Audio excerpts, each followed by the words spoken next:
এই টু এর আলাদা কোনো অর্থ নাই, এর জন্য এটাকে আমরা প্রিপজিশন না ধরে ফ্রেজ হিসাবে ধরবো। কি হিসাবে ধরবো? ফ্রেজ।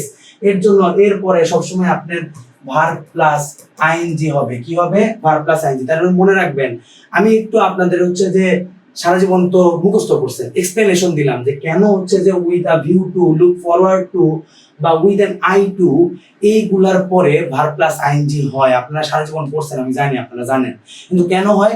কারণ হচ্ছে এই যে টুটা দেখতেছেন, এই টুটা এই ফ্রেজ ছাড়া কোনো অর্থ প্রকাশ করতে পারে না। এর জন্য এটাকে আমরা প্রিপজিশন না ধরে একটা ফ্রেজ হিসাবে ধরি। কি হিসাবে ধরি?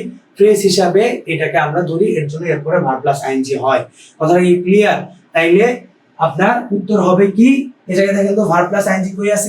এই যে সি তে আছে ভার্ব প্লাস আইএনজি। তাহলে আপনার বিল্ডিংটা হবে উত্তর। তাহলে কি হবে? We study with an eye to building our career.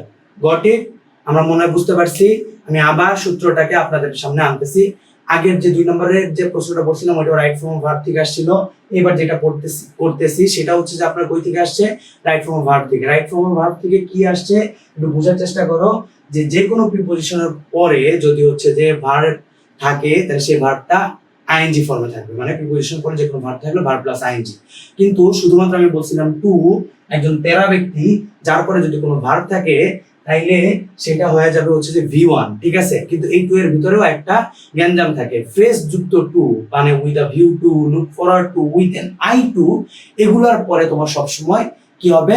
ভার্বের বেসিক ফর্ম হবে না, ভার্বের সাথে আইএনজি হবে। কি হবে? ভার্বের সাথে আইএনজি। ক্লিয়ার?